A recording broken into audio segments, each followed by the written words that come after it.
18 physical वालों का तो कल संडे बनेगा ना, तो मजे यार वैसे पूरे हफ्ते का रिवाइज हो जाता है।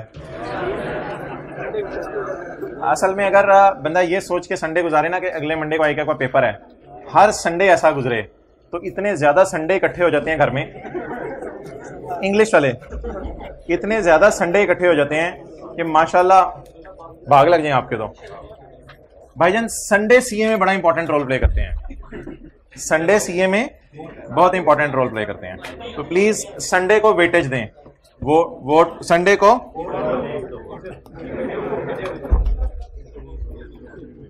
अच्छा, ये आपको पता है एक सफा वेबसाइट के ऊपर अपलोडेड होता है जिस पे लिखा होता है आज हमने क्या किया और क्या करना है। तो अभी सबसे पहले हम करेंगे आज यस्टरडे का होमवर्क डिस्कस करेंगे, यस्टरडे या टुमारो का होमवर्क, यस्टरडे का होमवर्क टुमारो आने वाली कल होती है, यस्टरडे गुजरा हुआ कल होता है। जिस दिन होमवर्क ना करें आप क्या सोचते हैं, there is no need to cry over spilled milk, या ये सोचते हैं कि आइंदा जान चली जाएगी होमवर्क नहीं छोड़ेंगे? ओहो, कौन सा क्वेश्चन है? ओह नहीं, सही जा रहा था मैं, इसके सॉल्यूशन की तरफ जा रहा था मैं। जी हजरात, लीज पेमेंट्स कितनी थी? 68,656 और पीवी कितनी आई थी?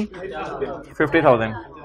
ओके, अब मोहतरम ये 91 का ईयर है, 91 का, ये 92 का, ये 93 का और ये 94 का। अब पहला सवाल मेरा ये है कि जनरल एंट्रीज तो बड़ी आसान है, right of use debit, lease liability credit, cash credit, lease liability debit, interest expense debit. तो ये जनरल एंट्री जिस तरह बड़ी आसान है, और फिर इसी साल एक और एंट्री होगी, cash credit, lease liability debit, interest expense debit. इसी तरह ये वाली एंट्रीज होंगी, और इन सारी एंट्रीज करने के बाद 1 2 3 4 5 एंट्रीज इस साल करने के बाद छठी एंट्री करेंगे डिप्रिसिएशन की, depreciation debit, account deduction credit. अच्छा, ये तो बात होगी जनरल एंट्रीज की। अब मूव करते हैं बैलेंस शीट की तरफ। अगर मैंने बैलेंस शीट बनानी है 31/12/91 के साल की, तो 31/12/91 के साल के बैलेंस शीट बनाने के लिए, माय डियर जल्दी आओ आगे, तुम तो उधर बैठते थे।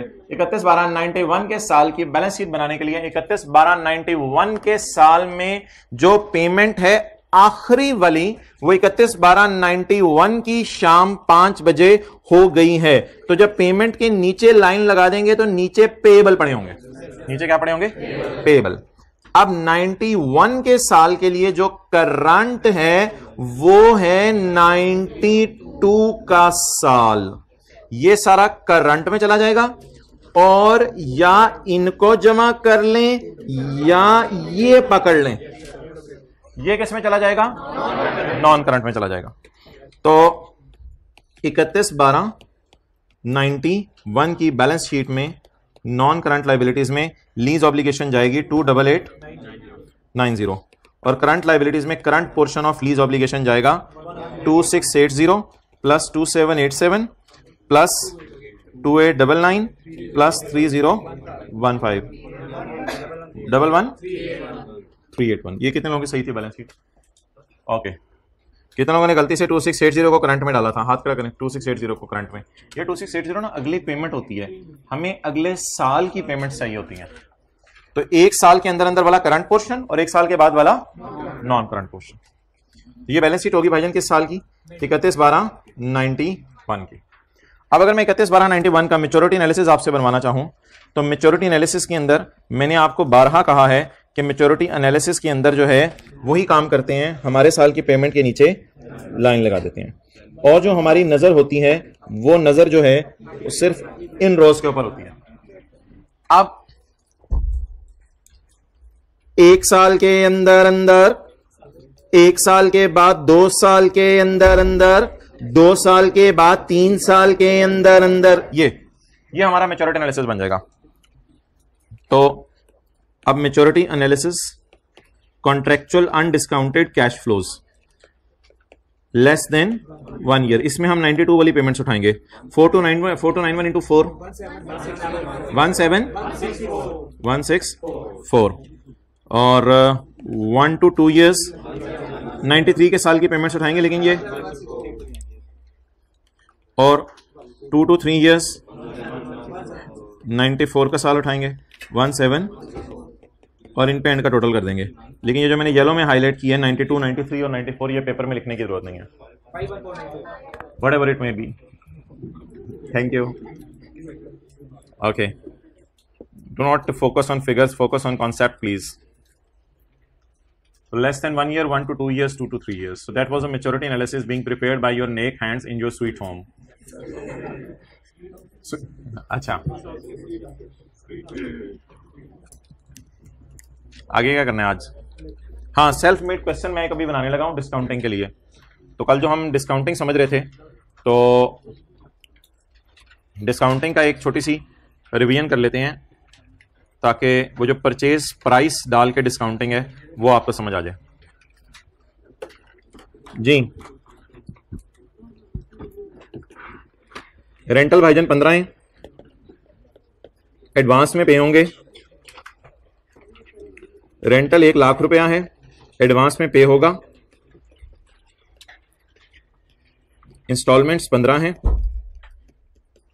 और परचेज ऑप्शन की प्राइस है ₹30,000 और ये सर्टन है कि लेसी एक्सरसाइज करेगा, यानी यकीनी बात है कि लेसी इस ऑप्शन को एक्सरसाइज करेगा। और डिस्काउंट रेट 10%। तो आप अब पीवी निकाल दें। मिसाल के तौर पे मैं कहता हूं 1 जनवरी 2001 पे खड़े हैं हम, तो पीवी निकाल दें। हाँ जी, ₹1 लाख एनुअल,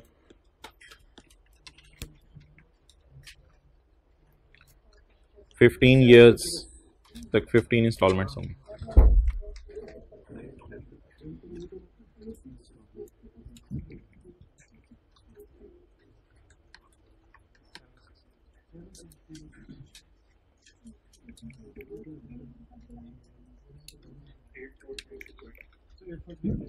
एट फोर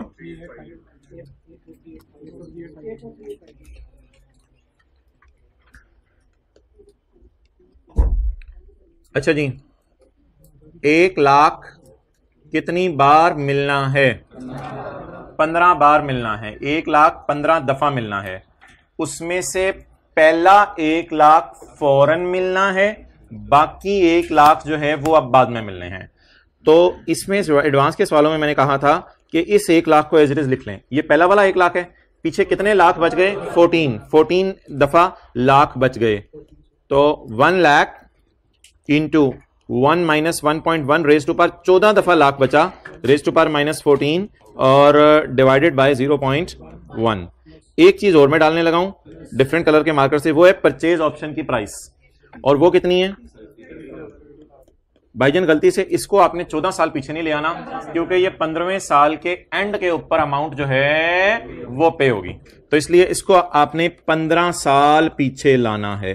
तो 30,000 into 1.1 raise to power minus 15। Overall answer बता दें क्या आ रहा है? 843851। 843851 किसी चक्कर में मैंने निकाले थे वैसे।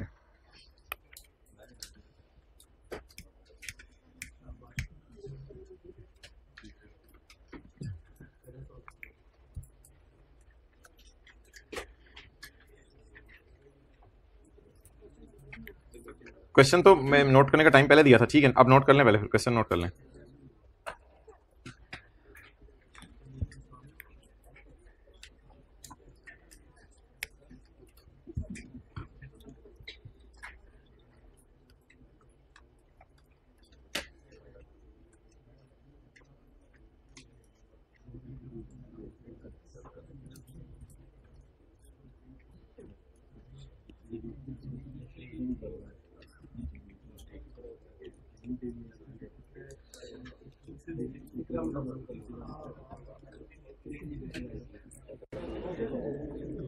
अच्छा जी, वापस आ जाएं कल वाले सवाल पे। कल वाले सवाल पे वापस आ जाएं, जिसको पंजाब में ये कहा जाता है। अच्छा जी, तो ये आपका क्वेश्चन है, खामोश, ये आपका क्वेश्चन है और ये जी इसका सॉल्यूशन है।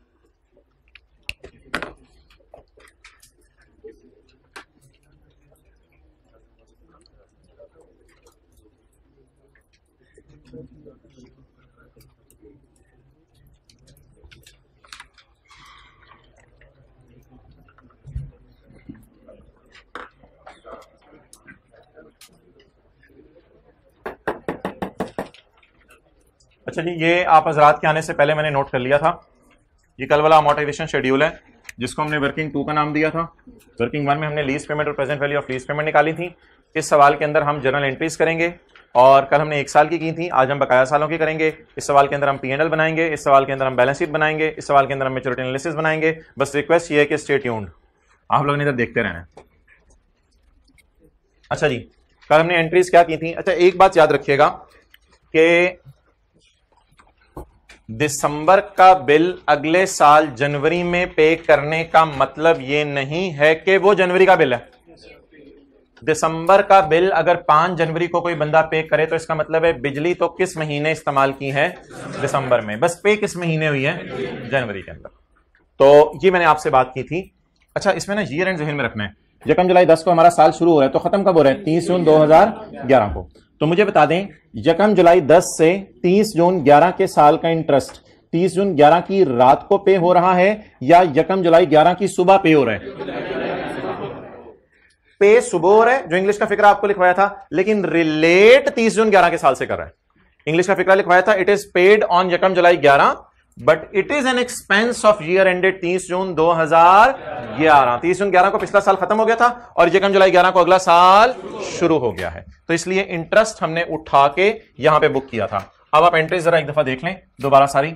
यकम जुलाई 2010 को आपने एसेट लीज पे लिया, right of use debit, lease liability credit. यकम जुलाई 10 को आपने पहली पेमेंट की, lease liability debit, cash credit, lease liability debit और इंटरेस्ट आपने पे नहीं किया, क्योंकि जब अगला बंदा मशीन आपको हैंडओवर करते ही आपसे जो है वो पेमेंट वापस मांग ले तो फिर उस पेमेंट पे इंटरेस्ट कोई नहीं होता। और यकम जुलाई 11 अभी आया नहीं, ये एंट्री अगले साल के पहले दिन कैश पे होने। ये कैश कब पे होने? अगले साल के पहले दिन। ये कैश पे होना है 5.8 का, बोले कब? अगले साल के पहले दिन। इसलिए इसकी पेमेंट की एंट्री अगले साल होगी। लेकिन यहां पे खड़े होके क्या 1 साल हमने उसका एसेट इस्तेमाल कर लिया तो उसके ऊपर हम इंटरेस्ट बुक करेंगे। तो इंटरेस्ट बुक करने की एंट्री, आप सोचें मैं मिसाल के तौर पे खड़ा हूं, 30 जून 11 को मेरा ईयर एंड है, तो बिजली का बिल तो जुलाई में ही पे करूंगा ना। तो सिमिलरली इसी तरह सोचा करें, 30 जून 11 को मैं खड़ा हूं तो इंटरेस्ट ट्रांजैक्शन ऐसे स्ट्रक्चर हुई भी है कि मजबूरन मैं ये पे कब करना पड़ा इंटरेस्ट? अगले साल। कितना? 2.2। तो इसको अगली वाली अमाउंट से उठा के यहां पे हमने बुक कर लिया 2.2। अब जी ईयर एंड हमारा कौन सा होगा? 30 जून 12। ओके, इसकी एंट्रीज हो गई हैं, इधर आ जाएं आप। 30 जून 12 का साल है, शुरू यकम जुलाई 11 को होगा। क्या एंट्री करें जी? कैश क्रेडिट 5.8 से। अच्छा, अच्छी बोली, आप लोग एंट्री बोल रहे थे, मैं तो बोल पड़ा आप लोग से। अच्छा, यकम जुलाई 11 ये ना हमारे साल का पहला दिन है। जिन्होंने टैक्स पढ़ा है उनको ज्यादा बेहतर पता है। 30 जून 12 का पहला दिन यकम जुलाई 11, तो यकम जुलाई 11 हमारे साल का पहला दिन है। बोले जी, लीज लायबिलिटी डेबिट और कैश क्रेडिट। कैश क्रेडिट कितने से? 5.8 से। 5.8 से cash credit, lease liability debit कितने से जी? 3.6। अब भाईजान क्या ये खर्चा बुक करूं या पेबल खत्म करूं? पेबल। इधर आगे आगे आ जाए, आगे आ जाए, आगे आ जाए, इधर इधर इधर। अक्सान भाई आपके पिछले रो में जगह। अच्छा जी जी। अच्छा, खर्चा बुक करूं या पेबल खत्म करूं? पेबल खत्म करें। तो पेएबल पड़ा हुए, पड़े हुए पेएबल को खत्म कैसे करने? डेबिट करके। तो क्या डेबिट करें? Interest payable debit with the amount of 2.2। अगर आप यहां पे इंटरेस्ट एक्सपेंस डेबिट कर दें तो इसके 2 नुकसान होंगे। एक नुकसान ये कि इधर भी खर्चे में गया, इधर भी खर्चे में गया, और दूसरा नुकसान ये कि पेएबल हमेशा पेएबल ही रहेगा, कभी पे नहीं होगा। तो पेएबल को खत्म करें या खर्चा बुक करें? अगर अगले साल के पहले दिन पिछले साल का इंटरेस्ट पे हो जाए तो खर्चा बुक नहीं करेंगे, बल्कि किसे खत्म करेंगे? पेएबल को खत्म करेंगे। अच्छा जी, अब 30 जून 12 को मुझे बताएं, 30 जून 12 का बिल बिजली का या जून के महीने का बिजली का बिल आमतौर पे लोग जून में पे कर देते हैं या बाद में पे करते हैं? तो 30 जून 12 का बिजली का बिल 30 जून को अक्सर पे नहीं होता, जुलाई में पे होता है। इस लॉजिक पे सोचते हुए ये तो पूरे साल का इंटरेस्ट है, वो तो सिर्फ एक जून का बिल होता है ना, एक महीने का, ये तो पूरे साल का इंटरेस्ट है। तो 30 जून 12 का इंटरेस्ट 30 जून 12 की रात को पे होगा या यकम जुलाई 12 की सुबह? वो कितना है? 1.7। इसको बुक कर लें, interest expense debit, interest payable credit 1.7। Definition उसी तरह स्ट्रेट लाइन पे चलें।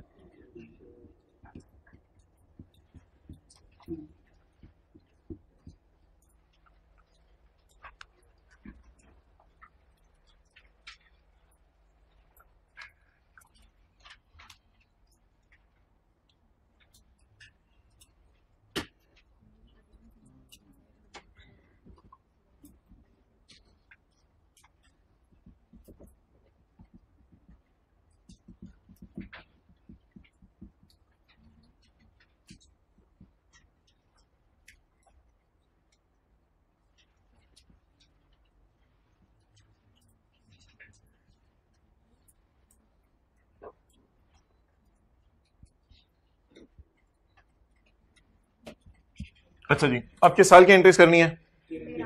30 जून 13, ईयर एंड 30 जून 13। क्या मशीन दोबारा लीज पे ली? नहीं। अब 30 जून 13 के साल में पहली पेमेंट होगी यकम जुलाई 12 को, तो यकम जुलाई 12 को 5.8 से cash credit, lease liability debit 4.1। खर्चा बुक नहीं कर सकते, खर्चा ऑलरेडी बुक हो चुका है 1.7 पे, पेएबल को खत्म करना है जी 1.7।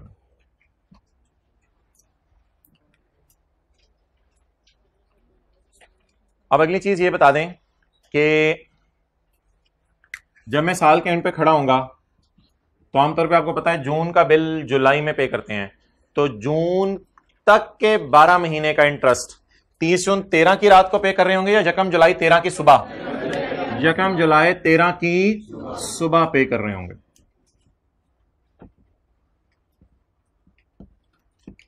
तो यकम जुलाई 13 की सुबह जो है वो पे कर रहे होंगे कितना? 1।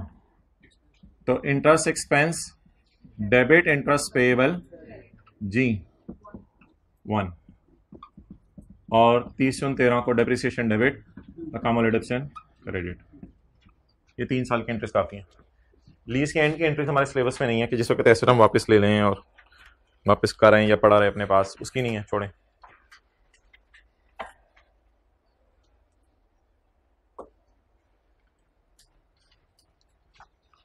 Now we are suppose to prepare maturity analysis. फिर मैं P&L बैलेंस शीट बाद में बनवाता हूँ, पहले मैच्योरिटी एनालिसिस बना लेता हूँ।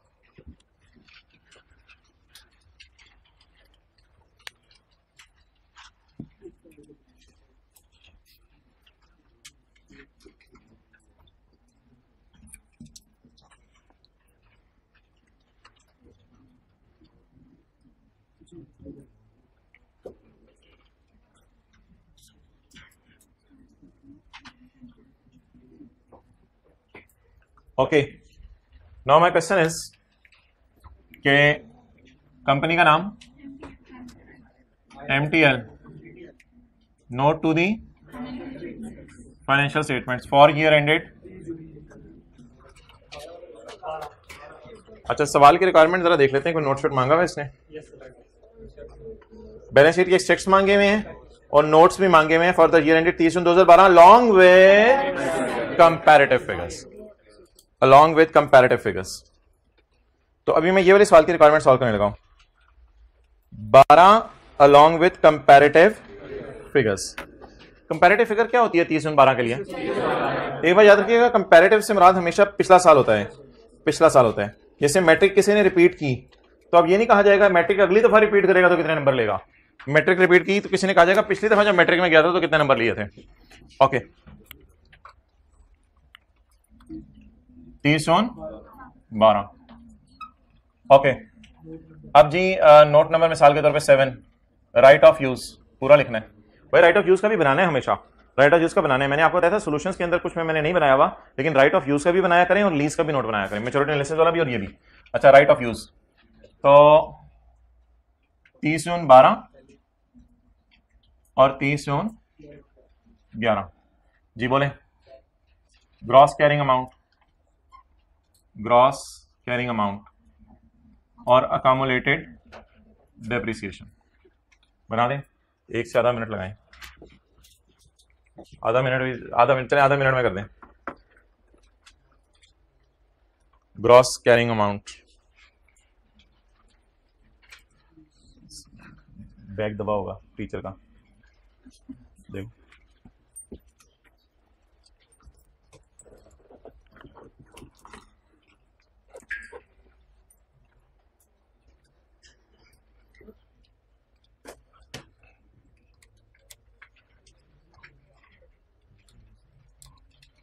यार, ये मैं फिर आपको मना कर रहा हूँ कि ऐसे जो क्लास के बाद आ जाते हैं ना कि IFRS 16 भी टेस्ट में डालें, तो IFRS 16 टेस्ट में ना डलवाएं, अभी आप IAS 41 और IAS 38 का टेस्ट दे दें।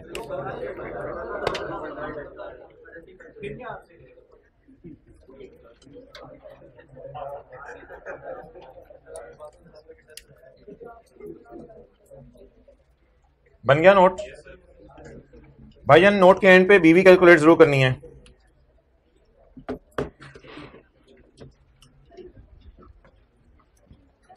Gross carrying amount, opening 0, addition. असल में समझे ना, 1 जुलाई 10 को ये 30/11 के ओपनिंग का मतलब होता है 1 जुलाई 10 का शुरू। तो 1 जुलाई 10 को तो सुबह 5 बजे ये एसेट हमारे पास नहीं था, वो तो 9 बजे जाके बैंक से लिया होगा लीज पे। तो एडिशन 20, ओके। ओपनिंग 0, डेप्रिसिएशन 2, मैं क्यों 2, आप निकालो। 30/12, क्लोसिंग क्या बनेगा? अपोनिंग, और ये वाला क्लोसिंग ये लो, ये लो। अच्छा 2, चलो नहीं 4, 16।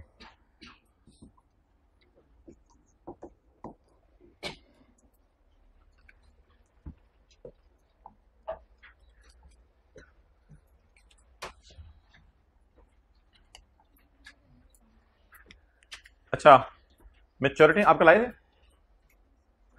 मैच्योरिटी एनालिसिस क्या करते हैं? मैच्योरिटी एनालिसिस भी आमने सामने बना सकते हैं, आज तक मैंने इसको भी बनाया नहीं। 12 का 11 का बना सकते हैं, ट्राई कर लेते हैं। अगर आपका दिल चाह रहा है वो तो फिर लंबा काम हो जाएगा, पहले 1 साल का फिर दूसरे साल का, तो ट्राई करते हैं आमने सामने बना के। लेकिन पहले मुझे जरा 30/11 का बनवा दें मैच्योरिटी एनालिसिस। नहीं, ये तो एक दफा लिख दिया ना, एमटीएल नोट टू डिफरेंशियल, बस ये तो ये आप दोबारा नहीं लिखना। अब नोट का नंबर देने, may be 10, may be 11, or whatever you may like, guy. 10.1, company has entered into, company has leased नहीं बोलना, लीज से मुराद होगा जैसे ये लीज पे दे रहा है। Company has entered into a lease agreement for a period of इतने ईयर एंड, ये आप सोल्यूशन से देख लीजिएगा, इंग्लिश आपको लिखी हुई मिल जाएगी।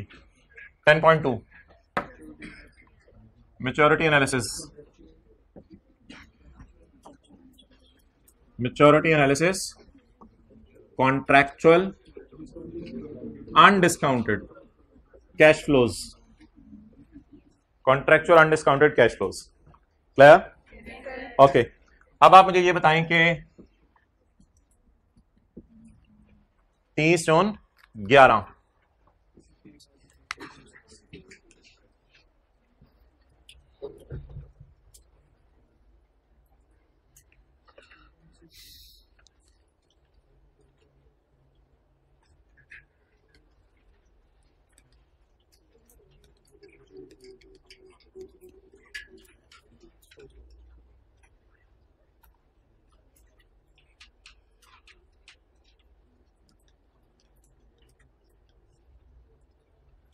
ले आओ भाई कैमरा इधर।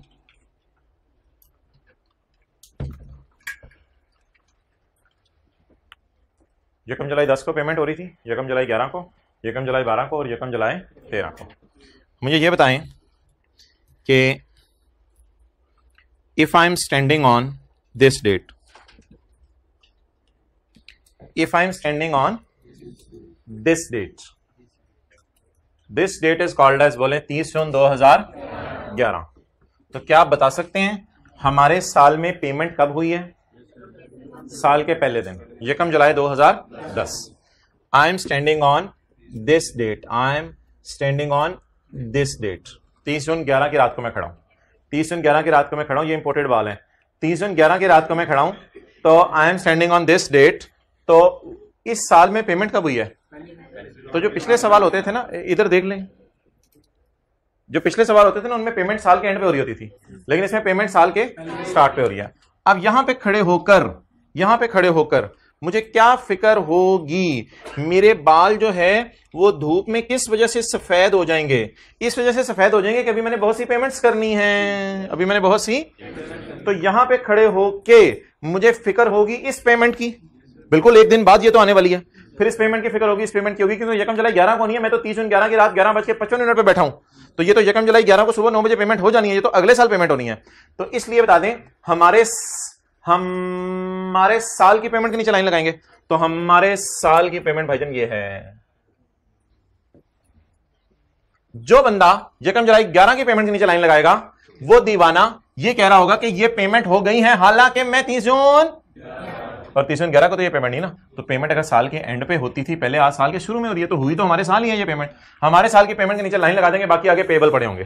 तो ये जो मैच्योरिटी एनालिसिस बनता है इसमें पेएबल्स हमने सिर्फ इंस्टॉलमेंट वाले देखने होते हैं। तो आप बता दें 30 जून 11 का साल है, 30 जून 12 वाली लेस देन 1 ईयर। ये मेरा फिक्रा सुने गौर से, यकम जुलाई 11 मुझे पता है 30 जून 12 होता है, आप लोगों को भी पता है, आपको पता है टैक्स पढ़ा हुआ है, टैक्स ना भी पढ़ा हो तो कोई मसला नहीं। वैसे ये यकम जुलाई 11 30 जून 12 का साल है। If I am standing on 30 जून 11, तो यकम जुलाई 11 तो अगला साल है, तो 30 जून 11 के लिए 30 जून 12 विद इन 1 ईयर होगा। 30 जून 13 वाली पेमेंट्स 1 2 और 30 जून 14 वाली पेमेंट्स 2 2। 30 जून 14 में 2 पेमेंट्स हो रही हैं, एक साल के पहले दिन, एक साल के 30 जून 14 वाली 2 पेमेंट्स है ना। तो यहां पे खड़े होके यहां ज्यादा अच्छा नजर आ रहा है, 1 साल के अंदर अंदर, 1 साल के बाद 2 साल के अंदर अंदर, और 2 साल के बाद और 3 साल के अंदर अंदर। 5.8 प्लस 2, इन दोनों को हम जमा करेंगे। Okay, let's prepare it. 30 जून 11 के साल के लिए बोलें जी लेस देन 1 ईयर। कौन सा साल होगा वैसे लेस देन 1 ईयर? 30 जून 12 वाला। 30 जून 12 के साल वाली पेमेंट यकम जुलाई 11 को होनी है, तो ये लेस देन 1 ईयर हो जाएगा। कितना? 5.8। देखिए जब आपने लाइन लगा दी तो नीचे की फिगर है ना बस। अब अगला वाला 5.8, 1 to 2 ईयर्स 5.8। इसको 4 ईयर्स में नहीं डाल देना, क्योंकि देखिए ना यकम जुलाई 13 साल का पहला दिन होता है और 30 जून 14 साल का आखिरी दिन होता है। तो 5.8 प्लस 2 7.8।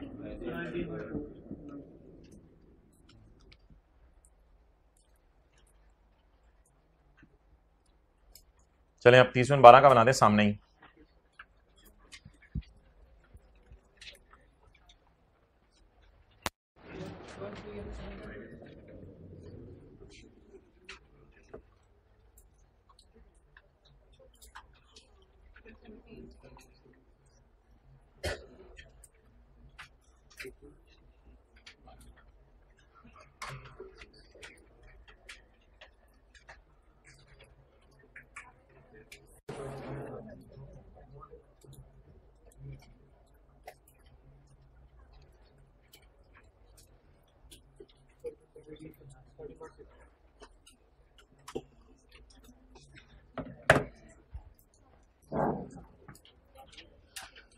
ओके नेक्स्ट जी। अब अगला कौन सा साल है? 30 जून 12। 30 जून 12 का मतलब क्या है? 30 जून 12 का मतलब है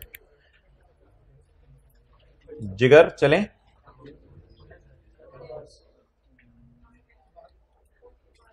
अच्छा जी 30/12, तो हमारे साल की पेमेंट ये है ना, हमारे साल की पेमेंट ये है, तो 30/12 के साल में बोले पेमेंट कब हुई है? यकम जुलाई 11 को। तो यकम जुलाई 11 को जो पेमेंट हुई है उसके नीचे आप क्या लगा दें जी? लाइन लगा दें। अच्छा आप बोलें 30 जून 12 का साल कौन सा है? 30 जून 13 का। 30 जून 13 का साल ये एक पेमेंट, और 30 जून 14 के साल में दो पेमेंट। ये मैं 30 जून 13 का साल बोल रहा हूं जानबूझ के, सुने। 30 जून 13 के साल में एक पेमेंट, साल के शुरू में ही हो जाएगी, और 30 जून 14 के साल में दो पेमेंट्स जी। 5.8 और 5.8 प्लस 2, ये इसलिए कम होती जा रही है पेमेंट्स की लीज खत्म होती जा रही है आहिस्ता आहिस्ता। टोटल नीचे करना होता है, जैसे क्रिकेटर्स ने अपने साथ रनर रखा होता है, आप लोग कोई बंदा नहीं रख सकते टोटल करने के लिए, इसलिए करना पड़ेगा।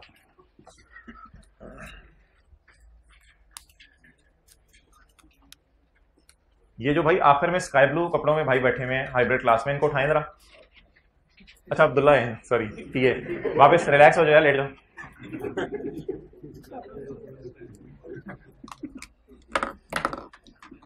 चलें जी, P&L बनाएं और बैलेंस शीट बनाएं। अच्छा ये जो लाइन लगानी होती है ना, लाइन, ये आपने दो लफ्ज सुनने हैं मेरे। लाइन सिर्फ ये आपने दो मौके पे लगानी है।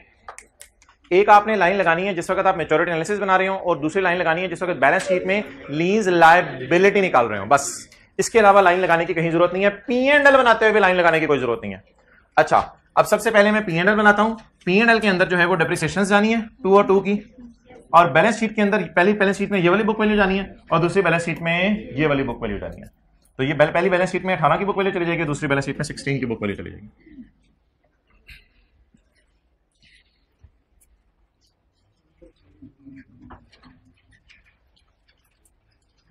अमोर्टाइजेशन शेड्यूल में लाइन सिर्फ दो मौके पे लगानी है, एक मैच्योरिटी एनालिसिस बनाते हुए और एक जो है वो बैलेंस शीट में लीज लायबिलिटी निकालते हुए। अभी मैं बनाने लगा हूं P&L। तो P&L के लिए जो है वो मैं लाइन नहीं लगा रहा कोई, मैं वैसे ही जबानी चलूंगा। 30/11 जी भाईजान, कौन कौन सा खर्चा आता है? डेप्रिसिएशन एक्सपेंस और इंटरेस्ट एक्सपेंस। अच्छा जी, आप हजरात ने अमोर्टाइजेशन शेड्यूल की तरफ नहीं देखना, और अमोर्टाइजेशन शेड्यूल की तरफ देखे बगैर आपने मेरी बात को सुनना है और समझना है। मुझे यह बताएं कि 30 जून 11 का बिजली का बिल जून 11 में पे हो जाएगा या शायद जुलाई में पे हो? तो 30 जून 11 के साल का खर्चा 30 जून 11 की तारीख में नजर आएगा या यकम जुलाई 11?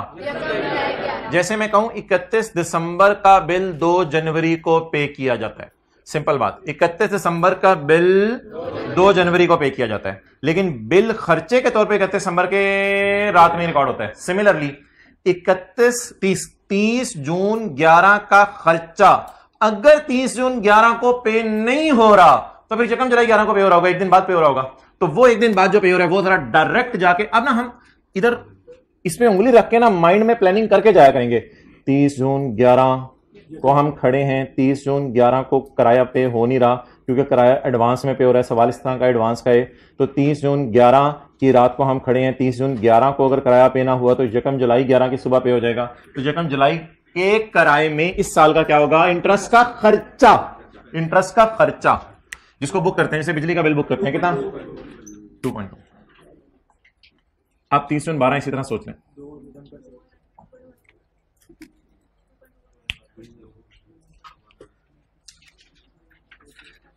नहीं ये यार, ये तो कोई तरीका नहीं है कि 2.2 के अगले वाली फिगर बोल दी 1.7। इस तरह तो कोई फायदा नहीं है, तो पैसे नहीं पूरे होंगे इस तरह।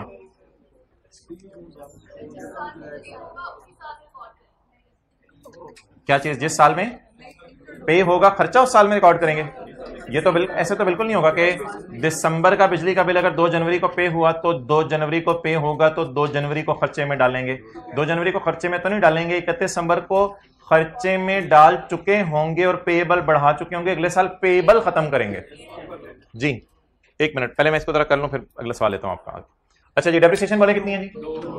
2। डेप्रिसिएशन 2।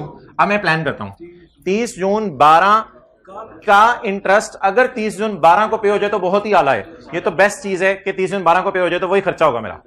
अगर 30 जून 12 का इंटरेस्ट मुझे 30 जून 12 की तारीख को नजर नहीं आ रहा, क्योंकि सवाल ऐसे स्ट्रक्चर हुआ है कि 30 जून 12 की कोई तारीख आ ही नहीं रही, तो फिर प्रोबेबली ऐसा सिनेरियो होगा जैसे पाकिस्तान में भी होता है कि दिसंबर की पेमेंट्स जो है वो 2-3 जनवरी को हो रही होती हैं। तो इसलिए 30 जून 12 के साल का इंटरेस्ट 30 जून 12 की रात की बजाय शायद यकम जुलाई 12 की सुबह पे हो रहा है। बुक तो ऑलरेडी हमारे साल में हो जाना चाहिए। वो कितना खर्चा फॉर द ईयर है 1.7। और भाई इसका एक और एविडेंस मैं आपको दूं कि ये 30 जून 12 का खर्चा क्यों है। इधर देखें, इसका तरीका होता है, ये देखें, ये 30 जून 12 का साल है दरमियान में, यकम जुलाई 11 से 30 जून 12 का साल है दरमियान में, तो ये for the 12 month, for these 12 month ये इंटरेस्ट है आपका 1.7।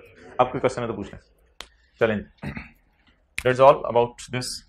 अब मूव करते हैं किसकी तरफ, बैलेंस शीट की तरफ।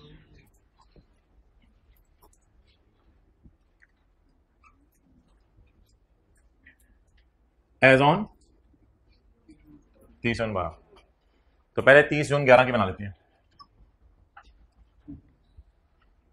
Non current assets, right of use 20 या -2 करके 18।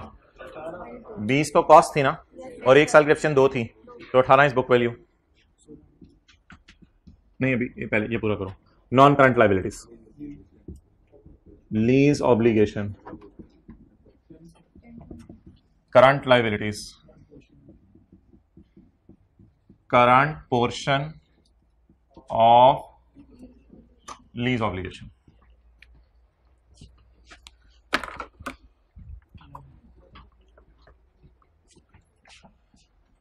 अच्छा, एक मैं नई चीज डाल रहा हूं, चलिए उसको बाद में करते हैं, पहले ये कर लें। लीज ऑब्लिगेशन और current portion of lease obligation. जी असूल बताएं, मैच्योरिटी एनालिसिस बनाते हुए और बैलेंस शीट में लीज लायबिलिटी मालूम करते हुए हमारे साल की पेमेंट के नीचे जब लाइन लगाएंगे तो बाकी पेएबल होंगे या ऑब्लिगेशंस होंगी, जिसे आप कह सकते हैं। तो 30 जून 11 के साल की पेमेंट बता दें कि इसमें इंटरेस्ट नहीं पूछ रहा मैं एग्जैक्ट कैश का जाना पूछ रहा हूं। 30 जून 11 के साल में कैश कब गया, ये तो अगले साल कैश गया है। 30 जून 11 की पेमेंट के नीचे लाइन लगा दें, तो जब 30 जून 11 की पेमेंट के नीचे लाइन लगा दी तो बाकी क्या बचे हुए हैं, पेएबल बचे हुए हैं। अब मुझे बता दें 30 जून 12 वाले को मैं डालूंगा करंट में, 30 जून 12 के साल वाली पेमेंट को मैं करंट में डालूंगा और उसके बाद वाली सारी नॉन करंट में डाल दूंगा। वो ये वाली 3.6, वो ये तीनों का जमा भी हो सकता है, ये 10.6 भी हो सकता है। जी करंट पोर्शन बोले 3.6, 10.6 अगले साल की बना दें। हाँ, एक और चीज आएगी, अभी मैं डालूंगा। एक और चीज इधर नहीं आनी है आज, जो एडवांस के सवालों के साथ खास है।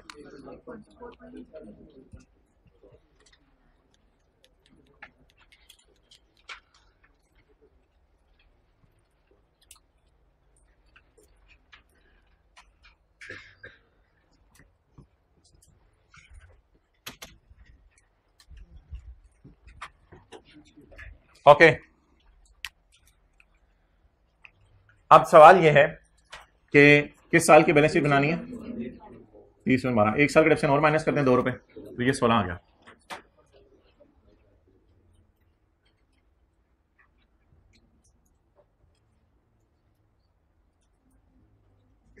टिश्यू पेपर ही बंदा निकाल के जेब से दे देते। नहीं कर रहा हूं। अच्छा, अब मुझे ये बताएं कि 30 जून 12 के साल की पेमेंट कौन सी है। 30 जून 12 के साल का इंटरेस्ट मैं नहीं पूछ रहा,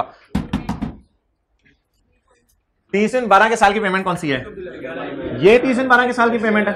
30 जून 12 के साल की पेमेंट के नीचे LINE लगा दी। अब जब 30 जून 12 के साल की पेमेंट के नीचे लाइन लगा दी तो मुझे ये बता दें बाकी नीचे क्या पड़े होंगे, पेएबल्स पड़े होंगे। जब पेमेंट के नीचे लाइन लगा दें तो बाकी पेएबल हैं। साल कौन सा है हमारा 30 जून। 30 जून 13 किसमें जाएगा, 30 जून 13 है, ये पहला दिन है ना 30 जून 13 का। 30 जून 13 करंट में चला जाएगा और बाकी सारा या ये 6.5 भी ले सकते हैं, 6.5। ओके, आखिरी चीज जी इस सवाल के अंदर एडवांस का सवाल जो हुआ करेगा ना, एडवांस का सवाल, उस सवाल में एक मसला जो है वो और हुआ करेगा जो मैं अभी रेड मार्कर से आपको शो करने लगा हूं, and that is interest payable.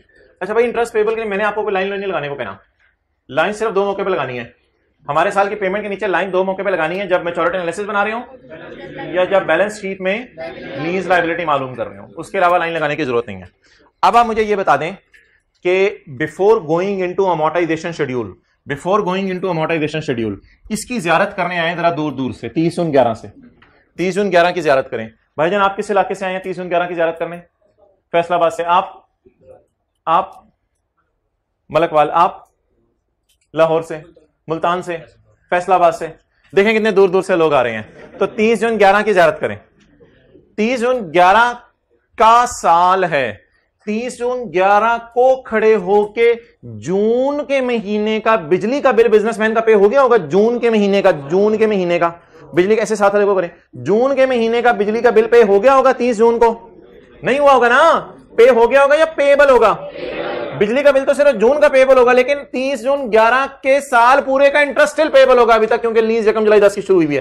तो 30/11 के साल का इंटरेस्ट 30/11 की तारीख में पे हो रहा है या 1 जुलाई 11 की तारीख में पे हो रहा है? अगर 30/11 का इंटरेस्ट 1 जुलाई 11 को पे हो रहा है तो 30/11 को पेएबल था। दोबारा सुनिए, 30/11 का इंटरेस्ट अगर 1 जुलाई 11 को पे हो रहा है तो 30/11 को पेएबल था।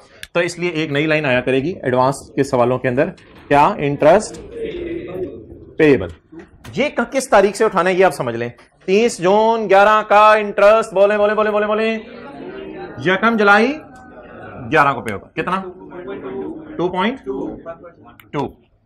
और 30/12 के साल का इंटरेस्ट अगर 30/12 को पे ना हुआ, जो कि देख लें 30/12 को पे भी नहीं हो रहा, 30/12 को कहीं नजर नहीं आ रहा पे हो रहा है। तो अगर 30/12 का इंटरेस्ट 30/12 को पे ना हुआ, 30/12 का इंटरेस्ट 30/12 को पे ना हुआ तो पेएबल होगा फिर।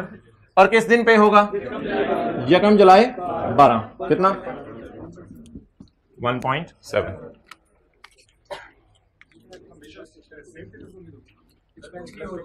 हाँ, जो खर्चा है वही पेएबल है, लेकिन ऐसा जरूरी नहीं, कुछ सेमी एनुअल क्वार्टरली के सवाल भी आया करेंगे।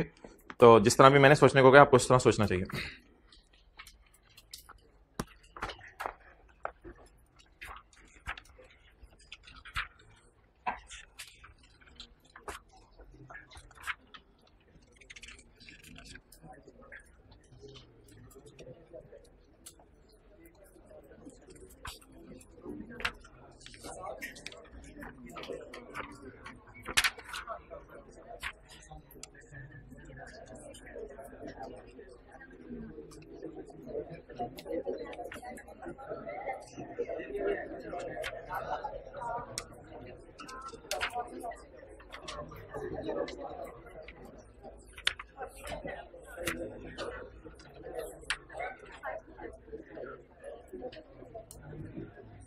मैं आपका कोई भी सवाल नहीं ले रहा और 5 मिनट के लिए आपका टेस्ट है।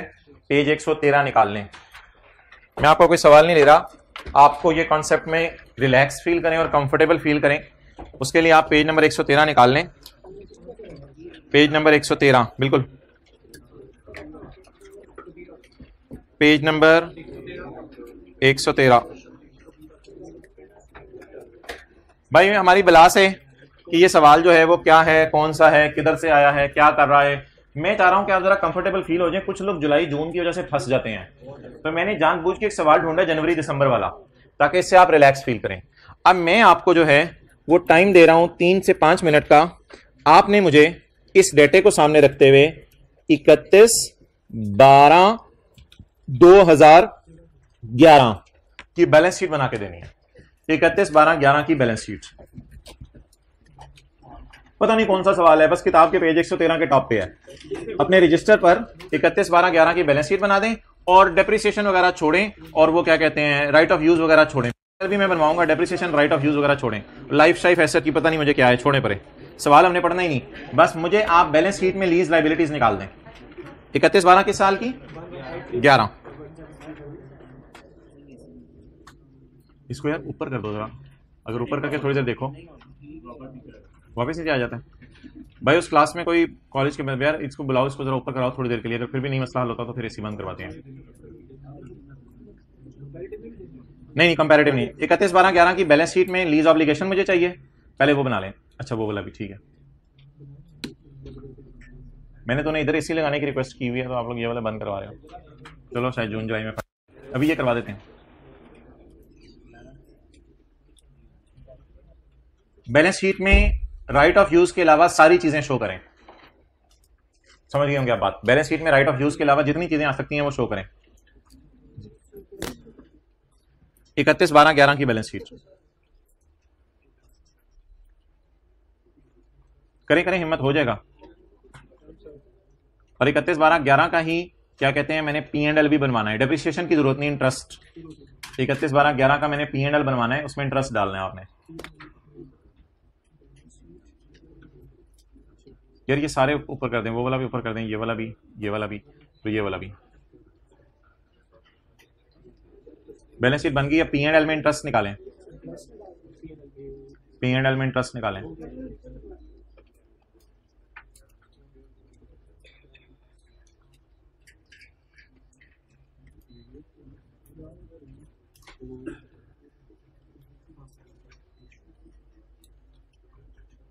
बैलेंस शीट और P&L बन गए। डेप्रिसिएशन और राइट ऑफ यूज के अलावा तो हाथ खड़ा कर दें। मैच्योरिटी एनालिसिस बना लें 31/12/11 का।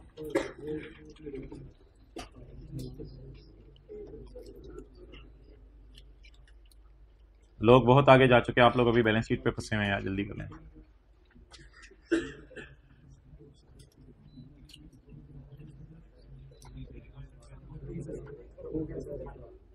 तीसरी रिक्वायरमेंट है मैच्योरिटी एनालिसिस बनाने।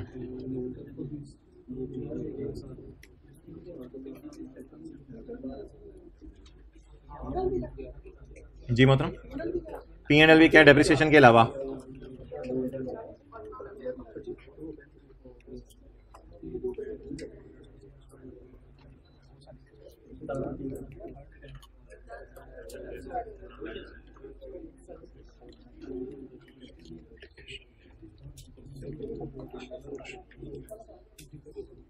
ओके 31/12/11 की। अब यार छोड़ दें सारे, बस जिसने ट्राई कर लिया इंशाल्लाह सही हुआ होगा। 31/12 जो रूल ना, ये मैंने 3 बातें करनी है अलग अलग। एक मैच्योरिटी एनालिसिस के, अच्छा 3 बातें कौन कौन सी मैंने अलग अलग करनी है? ऊपर करें। ये तो किसी और कंपनी का है, ये वाला रिमोट चल रहा है इसमें, यूनिवर्सल रिमोट है। गाड़ियों का भी होता है यूनिवर्सल रिमोट। अच्छा देखो कैसे ख्याल अजीब। अच्छा अब मोहतरम मुझे ये बताएं, मैंने आपसे 3 बातें करनी है।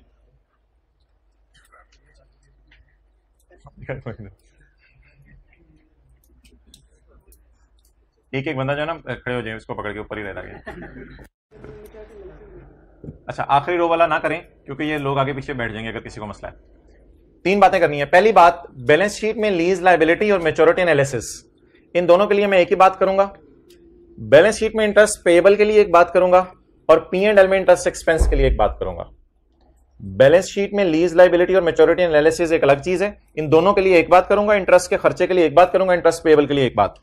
बैलेंस शीट के अंदर लीज लायबिलिटी मालूम करने के लिए हमारे साल की पेमेंट के नीचे लाइन लगा दें। अगर 31, अच्छा अपना 31/12/11 की डेट पढ़ के ना माइंड में सोच के फिर अमोर्टाइजेशन शेड्यूल की तरफ जाना है। ऐसे अमोर्टाइजेशन शेड्यूल तो परेशान करेगा। तो 31/12/11 की तारीख जहन में हो, 31/12 से जैसे छाने हैं 31/12/11 31/12, तो 31/12/11 जहन में हो। 31/12/11 के साल की पेमेंट अगर तो 31/12/11 को होगी वो तो और बात है। मेरे ख्याल से 31/12/11 के साल की पेमेंट इस साल में यकम जनवरी 11 को हो रही है।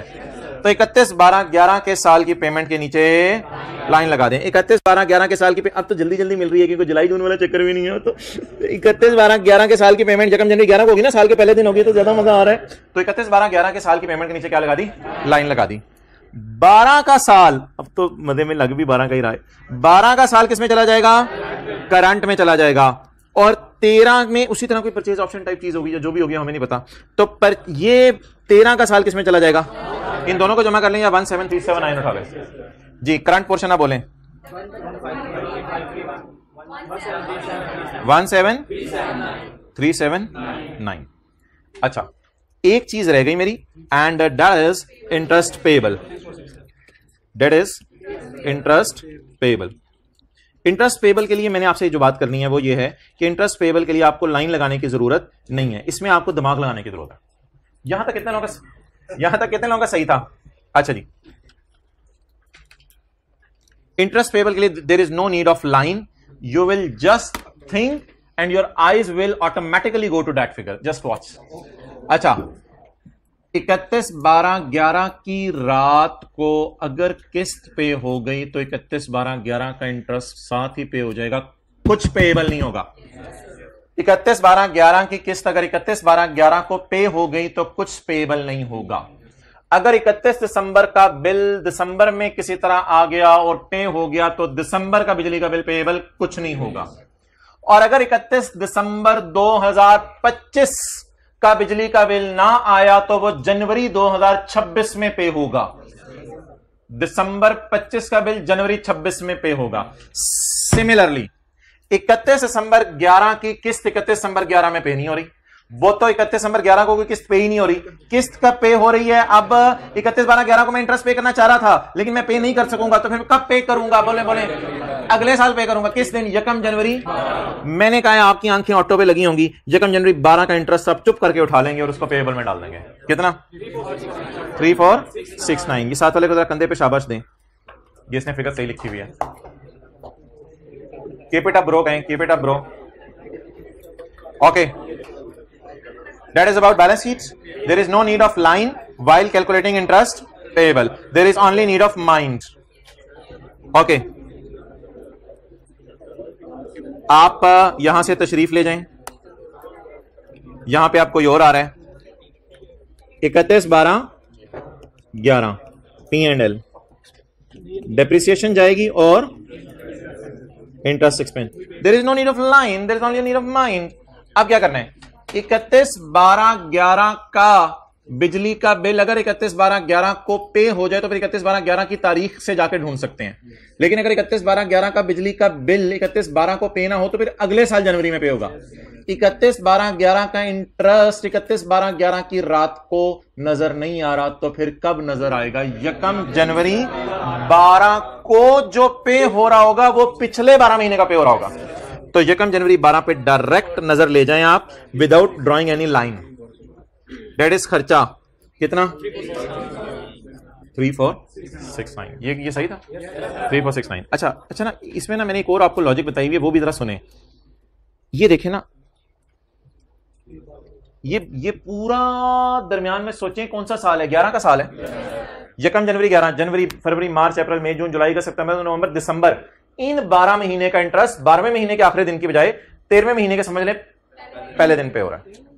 13वां समझ लो, अगले साल का पहला दिन। क्लियर? ओके, ये था P&L। अब पीछे क्या रह गया? वो एक लाइन हमने लगाई हुई थी, वो यूज हो जाएगी। 31/12/11 का मैच्योरिटी एनालिसिस।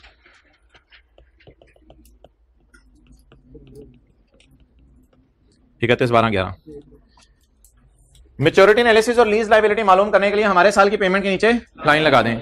हमारे साल की पेमेंट, हमारा साल कौन सा? 31/12/11। पेमेंट के नीचे, इंटरेस्ट नहीं, पेमेंट के नीचे। पेमेंट कौन सी है? पेमेंट के नीचे लाइन लग गई। 12 वाले किस में चले जाएंगे? Less than 1 year. 12 वाले किस में चले जाएंगे? जहां से 1 मिनट, 12 वाले किस में चले जाएंगे? अगर किसी ने करंट बोला ना तो उसको जूते पड़ेंगे, क्योंकि current non current balance sheet में लफ्ज यूज होता है और less than 1 year 1 2 2 2 2 3 maturity analysis में यूज होता है। तो आप बता दें what is less than 1 year या विद इन 1 ईयर? 15,000। भाईजान ये दोनों ही 13 में है, तो ये 1 to 2 ईयर्स, तो 15,000 और 15 के नीचे ना 5 लिखा हुआ है। थोड़े से आंखों के बंटे खोल के 15 के नीचे 5 लिखा हुआ है, 15 के नीचे 15 नहीं लिखा हुआ।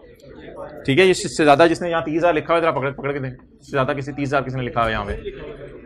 अच्छा, इंपॉर्टेंट मैसेज किया आपने मुझे, सुन लो सबके सामने या कान से लगा के? अच्छा, कोई इमरजेंसी? हाँ आ जाए, रिकॉर्डिंग पॉज कर दो। अच्छा जी, बोले हम क्या कितना हो गया जी? शुरू करो।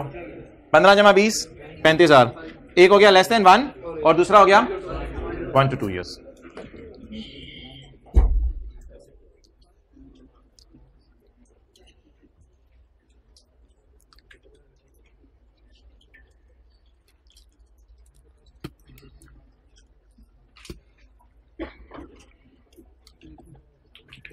एक मिनट, अब मैं क्विक टेस्ट लेने लगा हूं क्लास में बैठे हुए कुछ हजरात का। यू मोन man, you man moon stand up. आप हमारी क्लास के चांद हैं, आप खड़े हो जाएं। चलें, आप खड़े हो गए, पिछले वाले भाई ने भी खड़े होना था, आप कब खड़े हो, आप भी खड़े हैं। आपने मुझे 31 दिसंबर 9 का इंटरेस्ट एक्सपेंस बताना है। 31 दिसंबर, कोई लाइन की जरूरत नहीं, इंटरेस्ट एक्सपेंस पूछो। P&L में मुझे कुछ लोगों की मुझे फीलिंग हो रही है उनका बस नहीं चल रहा, भाग के आके उंगली रख दें इधर। अच्छा जी, सबने बता दिया, आप भी बता दें। वेल डन, बैठ जाए दोनों। 31/12/9 का इंटरेस्ट एक्सपेंस 31/12/9 को नजर नहीं आएगा, बल्कि 1 जनवरी 10 को नजर आएगा। ये चला जाएगा 31/12/10। ठीक है जी, 31/12/9 का ये इंटरेस्ट एक्सपेंस है। खर्चा है, ये देख लें 2009 के साल का है। ये वाला भी तो स्टाइल देखा करें ना, 2009 का पूरा साल है ना, जनवरी फरवरी मार्च अप्रैल मई जून जुलाई अगस्त सितंबर नवंबर दिसंबर। तो मैंने इंटरेस्ट के खर्चे का पूछा है, अभी इंटरेस्ट के खर्चे का पूछा है। ओके जी मोहतरम, आप खड़े हो जाए लास्ट में, चेक वाली शर्ट माशाल्लाह। 31/12/2007 का बैलेंस शीट का करंट और नॉन करंट पोर्शन बता दें। 31/12/2007 का बैलेंस शीट का करंट पोर्शन बताएं। 31/12/7 का बैलेंस शीट का करंट पोर्शन। एक्सेलेंट, बैठ जाएं। 31/12/11 का बैलेंस शीट का कौन सा पोर्शन बताने जी आपने? करंट पोर्शन बताना है।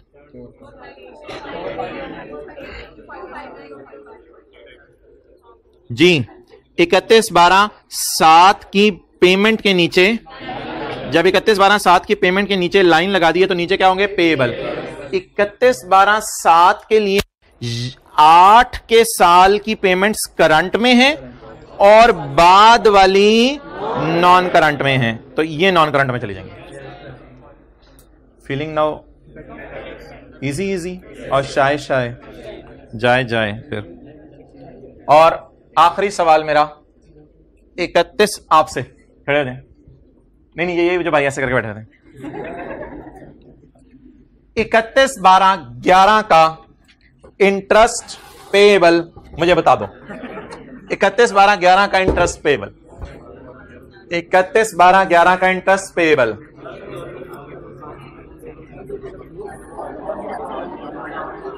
अच्छा जी, इसके लिए बैठ जाएं, किसी लाइन की जरूरत नहीं है, ये माइंड को चलाना पड़ेगा। No line but mind. Mom को कहने जाके, mom no line for this, I will use mind for this. पुत्र होते। अच्छा, तो 31/12/11 का इंटरेस्ट पेएबल, 31/12/11 को अगर तो किस्त पे हो गई तो उसमें पे हो जाएगा, वरना फिर आपको पता है अगले साल पे होगा, तो 1 जनवरी 12 को पे होगा। तो ये इज इन, कितने लोगों ने यही मालूम किया था? सब नहीं, अपने सब नहीं कह रहे आगे, चलो बस होगी, सब नहीं। So that was a nice journey relating two questions of advance being closed for today at least. Okay, have you ever met Sher Khan? Do you know who is Sher Khan? Do you know who is Sher Khan?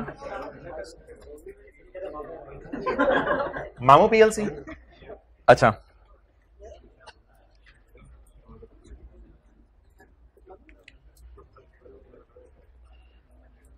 मामू के बेटे क्या लगे आपके? भाईजान खड़े हो जाओ।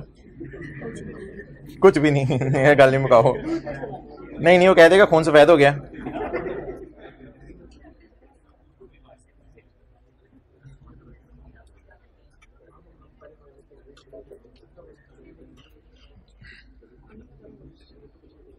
Consider the following independent scenarios.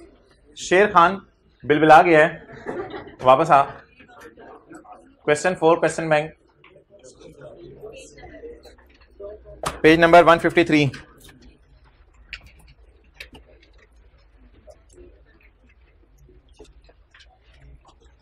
और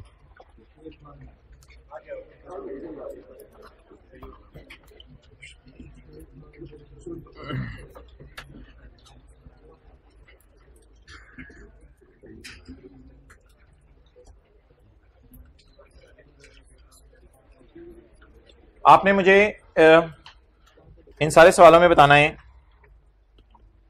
सिर्फ एक कॉन्सेप्ट है आज हमारा कि लीज कितने साल की है। क्या कॉन्सेप्ट है जी? लीज कितने साल की है। ठीक है, यूजफुल लाइफ नहीं, लीज। लीज कितने साल की है? शेर खान एक है जिसने एक लीज किया प्लांट। लीज कैंसिल नहीं हो सकती 3 साल तक फ्रॉम द कमेंसमेंट डेट, जिससे शुरू हुई है। कितने साल तक कैंसिल नहीं हो सकती? 3 साल तक। यानी आप लीज करके फंस गए हैं, इधर लीज करके फंस गए हैं 2001 का साल, 2002 का साल, 2003 का साल। अगर 3 साल आप लेसर के पास ये एसेट वापस भी लेके जाएंगे तो लेसर टिपेड़े मार के आपको वापस भेज देगा, कहेगा लीज कैंसिल नहीं हो सकती। 3 साल के लिए आप लीज करके फंस गए। आफ्टर विच, चौथे साल यानी आगे, आफ्टर विच, जिसके पास Sher Khan then has an option, इसके बाद इसके पास एक ऑप्शन है to extend the lease for a further 2 years, to extend the lease for a further 2 years, अगले 2 साल ये लीज को चला सकता है। आप फर्ज करें भाईजान इसके ऊपर शेर खान बैठे हैं, हमने शेर खान को कहा शेर खान 3 साल की लीज है, शेर खान क्या है? 3 साल की लीज है। इधर आना, जल्दी आ, जल्दी आ, तेरा नाम क्या है?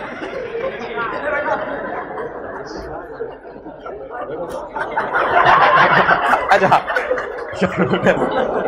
अच्छा, शेर खान 3 साल की लीज है, और 3 साल की लीज क्या है? Non cancel. 3 साल की लीज क्या है? Non cancellable.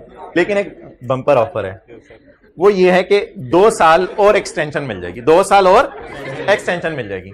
आप देख के बताओ आप क्या पसंद करोगे? उधर से देख लो ना, एक मिनट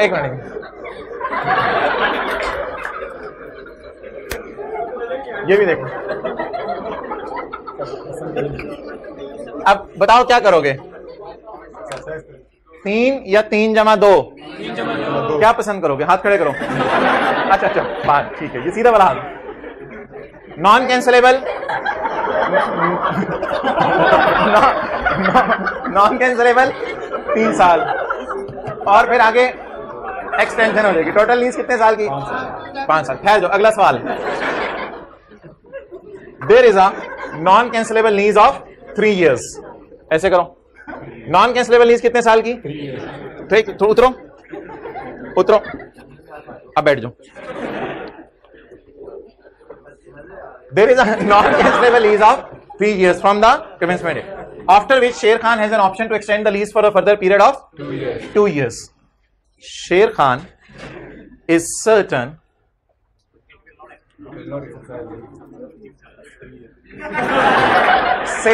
शेर खान इज रीजनेबली सर्टन, शेर खान को ये यकीन है कि मैं मर जाऊंगा, क्या नहीं करूंगा? क्या परचेज की बात ही नहीं हो रही है, रिन्यूअल। मैं मर जाऊंगा, लीज को रिन्यू नहीं करूंगा। बैठे मास्टर, शरीफ ले जाए, अगले आएंगे।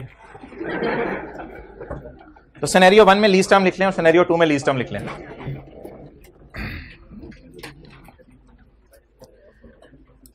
भाईजान ये ना परचेज ऑप्शन नहीं है, ये कुछ हो रहा है। एसेट खरीदना ना खरीदना तो अलग बात है ना, ये है कि लीज है 3 साल की, आप पसंद करोगे तो 2 साल और कर देंगे। जैसे आईकेप कहते हैं ना, सीए तो 5.5 का है। आप पसंद करो तो 6 में भी हो जाता है, 7 में भी हो जाता है, 8, लेकिन 5.5। ओके, तो लीज कितने साल की है जी? पहले में 3 साल की। अगर आप पसंद करो तो 2 साल और बढ़ाया। अब बताएं 2001, 2, 3 के लिए ये फंस गया पहले सिनेरियो में, 4, 5 के लिए ये लीज एक्सटेंड कराना चाह रहे नहीं जा रहा, सवाल बताएगा, हमें इल्हाम नहीं होगा। शेर Khan is certain that he will exercise the option. बता दें जी अब लीज टर्म कितने साल है? 5 साल। अच्छा, बिल फर्ज इसने कोई एक और scenario, the lease is non cancellable for a period of 3 years from commencement date, जिसके बाद शेर खान के पास वही ऑप्शन है कि तुम कितने साल आगे बढ़ा सकते हो? 2 साल। 1, 2, 3 के लिए तो तुम्हारी लीज ही है, ये तुम कैंसिल नहीं कर सकते। अगर तुम्हारा दिल चाहे 4 और, यार इंटेंजिबल्स में भी रिन्यूअल टाइप चीज आती थी, अगर तुम्हारा दिल चाहे तो 4 और 5 में तुम रिन्यूअल करा सकते हो। यहां मिनिमल नॉट मिनिमल वाला चक्कर नहीं है, यहां सवाल खुद बता दिया करेगा आगे। शेर खान के दिल की बात बताएं। शेर Khan is not certain that he will exercise the, he is reasonably certain that it will not exercise the. ये कहते मैंने लीज रिन्यू। आप बता दें कितनी लीज टर्म लेंगे? तो सवाल में अगर किराए गिवन हुए ₹1,00,000, तो लाख की जब एलपी निकालेंगे तो लाख को 3 कराम से मल्टीप्लाई करेंगे, 5 से 3 से। अगला पढ़ें। हाँ जी मतलब क्या? ये ना, ये सारी बातें भाईजान स्टार्ट में है, ये सारी बातें लीज के पहले दिन कर दी जाती हैं, सारी बातें निकाह के वक्त हो जाती हैं, सारी बातें लीज के पहले दिन हो जाती हैं, ये सारी बातें लीज के पहले दिन आपको पता होंगी। बड़ा अच्छा सवाल था भाई का। नहीं, एक्सटेंशन के बारे में उसने नहीं बताया, बस आपने आगे उसकी नीयत देखनी है लेसी की क्या। डेप्रिशिएट छोड़ो, एक दफा सवाल खुलने दो। डेप्रिशिएट आपको पता है कि लीज टर्म डिसाइड हो तो फिर अगला सवाल होता है लीज टर्म और यूजफुल लाइफ में से शॉर्टर। हम अभी लीज टर्म डिसाइड कर रहे हैं। Lease is for a period of 10 years period during which first 7 years is non cancellable. Lease कितने साल की है?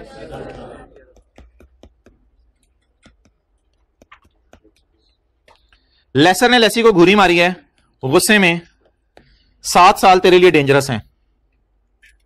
लीज है 10 की, 7 साल तेरे लिए नॉन कैंसिलेबल है। इसका मतलब है कि यहां पे वो लेसी क्या करवा सकते हैं, लीज को कैंसिल करवा सकते हैं। At the end of 7th year, 7वें साल के एंड पे, Sher Khan can has option to terminate the lease. Sher Khan, जिगर तेरे पास ऑप्शन है लीज कैंसिल करवाने की। अब देखें ना, शेर खान एक बंदा है, उसने एक ऐसे 10 साल के लिए लीज पे लिया, लीज एग्रीमेंट में 10 साल लिखा हुआ है, 10 साल के लिए लीज पे लिया, और ये लिखा हुआ था 10 में से 7 साल तेरे लिए क्या है, नॉन कैंसिलेबल। तो भाईजान आप बता दें अगले 3 साल लीज पे लेगा नहीं लेगा, पहले बता दें कैंसिल करवा सकते हैं। लेकिन अब आप ये ना देखें, आप इससे बस पूछ लें शेर खान क्या इरादा है तेरा, बताएं जी। शेर खान साहब क्या फरमा रहे हैं? शेर Khan is certain that he will exercise the termination option. कहता है मैं टर्मिनेट करवाऊंगा।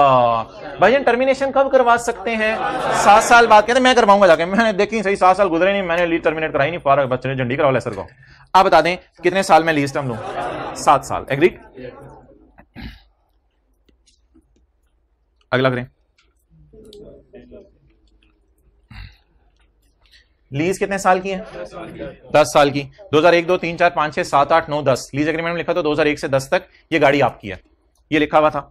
अगली बात एग्रीमेंट में हमने पढ़ी, eight the end of 7 year, 2001, 2, 3, 4, 5, 6, 7 के एंड पर शेर खान आपके पास ऑप्शन है, अगर आपका दिल चाहे तो लीज क्या करा लेना, टर्मिनेट। शेर खान ने कहा I am certain that at least I will not terminate.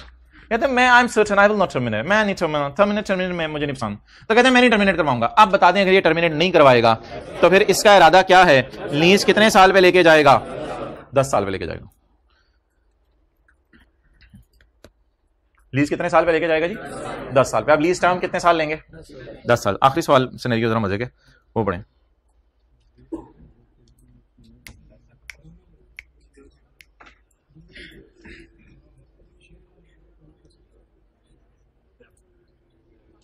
Lease कितने साल की है जी? 10 साल की। ड्यूरिंग विच 7 years इज 2001 से लेके 2010 तक की लीज है, और 2001 से 7 तक क्या है, नॉन कैंसिल। 2001 से 7 तक आप फंस गए हैं, आप एसेट वापस नहीं कर सकते। 7वें साल के एंड पे 31 दिसंबर 7 को, ये सारी बातें हम लीज के पहले दिन खड़े होकर करे होंगे, 31 दिसंबर 7 को बोथ जिगर एंड जिगरा, यानी both lessee and lessor have the option to terminate the lease. दोनों के पास ऑप्शन है कि लीज को क्या करा दें, टर्मिनेट करवा दें। हम हमारे हाथे तो शेर खान ही चढ़ावा है। हमने शेर खान से पूछा शेर जिगर क्या इरादा है? कहता है I am certain that at least I will not exercise the option. हमने खान में कहा अगर उसने कर दी, कहते फिर कुछ नहीं कर सकूंगा। अब बताएं, आप लोगों ने मेरी बात सुनी नहीं, दोबारा सुने। लीज कितने साल की है? 10 साल की। पहले 7 साल क्या है, नॉन कैंसिलेबल। लेसी के पास भी ऑप्शन है, लेसर के पास भी ऑप्शन है, क्या कैंसिल कर दे, लीज कैंसिल कर दे। हमारे हथे कौन चढ़ा हुआ था, लेसी। लेसी से हमने पूछा लेसी भाईजान क्या इरादा है? कहते हैं भाईजान मैं और मेरे हम कभी भी लीज कैंसिल नहीं करेंगे, तुम्हारी सोच है, इतना जबरदस्त एसेट हाथ लग जाए और क्या ये चाहिए क्या मुझे, तो मेरे पास ये एसेट जो है हाथ लगे, मैं लीज कैंसिल नहीं करवाऊंगा। अब लेसी सर्टन है कि मैं लीज कैंसिल नहीं करवाऊंगा। लेसी को हमने कान से पड़ेगा पुत्र, अगर लेसर ने करवा दी कहते हैं फिर पार आ गए। अब बता दें भाईजान लेसर के कंट्रोल में भी चीज चली गई, अब लेसी के टोटल कंट्रोल में नहीं है, अब लेसर भी अपना रोल प्ले कर सकता है। ऐसी सूरत में हम लीज को लिया करेंगे 7 साल, क्योंकि लेसर उसके साथ आप हैंड कराना कहते हैं तो हैंड करा सकता है उसको, यानी उसे कह सकते हैं भाईजान 7 साल बाद आप फारेंगे, आप जाएं और आपका और मेरा मामला खत्म है। तो इसका मतलब है आपके हाथ में नहीं है ना चीज, लेकिन जो चीज आपके हाथ में है, आपके कंट्रोल में, आप तो उसी पे कब्जा कर सकते हैं। अब लेसर ने भी कंट्रोल अपने पास रख लिया, इसका मतलब है आपका जो अपना कंट्रोल है एसेट पे आखिरी 3 साल का, वो थोड़ा सा शेकी हो गया है, वो थोड़ा सा strawberry banana vanilla milk shake. इकट्ठा बना लेना ना, इकट्ठा कह रहा हूं, तीनों चीजें इकट्ठी डाल के ट्राई करना, तो वो थोड़ा सा क्या हो गया, शेकी हो गया, क्योंकि दूसरा बंदा भी मुझे फारग कर सकता है। तो इसका मतलब है हम मजबूरन लीज भाईजान कितने साल लेंगे, 7 साल, क्योंकि अब सिर्फ गेम हमारे हाथ में नहीं है, अब गेम अगले के हाथ में भी है। वैसे तो रस्सी ऊपर वाले के हाथ में, जब चाहे खींच ले। अच्छा जी, हट्टा कट्टे को दफन कराते हैं घर वाले, एक रात भी नहीं रखते, डर लगेगा इसके साथ। तो calculate the lease term for each of the following scenarios. Clear हो गया। लीज टर्म की डेफिनेशन पढ़ें पहले सफे पे आके।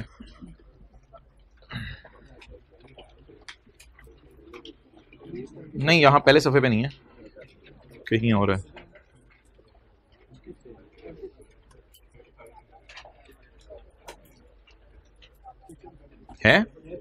कहां है लीज टर्म की डेफिनेशन? 35 पे कहां है यार? नहीं यार, नहीं है यार, नहीं है 35 पे। Page number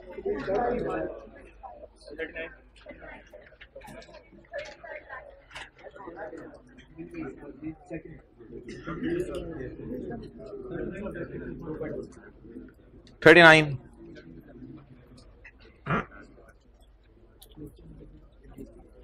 lease term, page number 39। The non cancellable period for which a lessee has the right to use an underlying asset together with both period covered by an option to extend the lease if the lessee is reasonably certain to exercise that option। अच्छा, मुझे ये बताएं कि scenario जो हमारा 1 था, जरा बात समझनी है, सिनेरियो जो 1 था उसमें नॉन कैंसिलेबल पीरियड कितना था, जाके देख के आए। Non cancellable period for which the lessee has the right to use an underlying asset, non cancellable period कितना था सिनेरियो 1 में? 3 साल। टुगेदर विद, इसमें डालो टुगेदर विद, ऐसा अरसा डालो जो कि एक्सटेंड करने वाला है, यानी एक्सटेंशन भी डाल दो 3 साल में। कब एक्सटेंशन डालो इस 3 साल में? इफ द शेर खान इज सर्टन, तो जहां सर्टन था वहां डाली थी एक्सटेंशन, जहां सर्टन नहीं था वहां एक्सटेंशन नहीं डाली थी। तो ये तो पहले बुलेट की एग्जांपल हो गई, और सिनेरियो 1 लिख के इधर हमने लिख लिया 5 साल। अब कौन से बुलेट की तरफ मूव करें? दूसरे। पहले बुलेट के आगे नोट कर लें, सिनेरियो 1 3+2, और 3+2 को मैं दोबारा एक्सप्लेन कर रहा हूं आपके सामने। The non cancellable period for which a lessee has the right to use an underlying asset, वो कितना था पहले सिनेरियो में? 3। येलो वाली लाइन ये 3 हो गया। टुगेदर विद, इसके साथ डालो एक और अरसा, टुगेदर विद बोथ, दो एक चीज और डालो। नीचे वाला बुलेट देखते हैं, period covered by option to extension भी डालो, इधर ऊपर देखें एक्सटेंशन भी डालो अगर लेसी को यकीन है कि ये ऑप्शन आपने एक्सरसाइज करनी है, तो इसको भी डाल दो। अगला पढ़ें।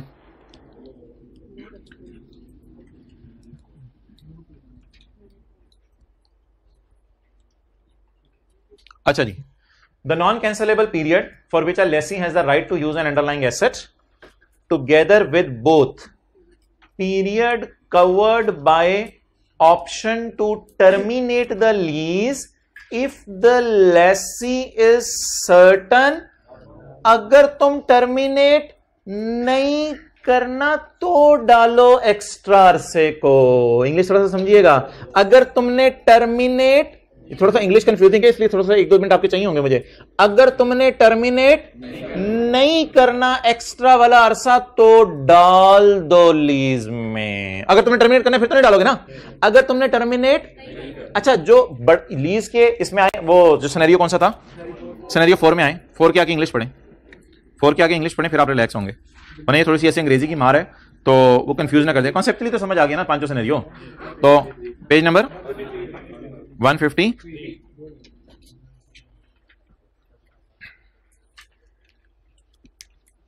किधर चला गया?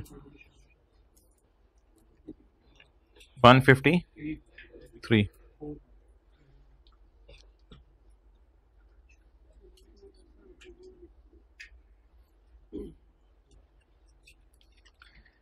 इसको यहां से देखें, सिनेरियो 4, प्लीज कितने साल की है? ड्यूरिंग विच 7 years इज, इधर आए, द नॉन कैंसिलेबल पीरियड बताएं कितना है।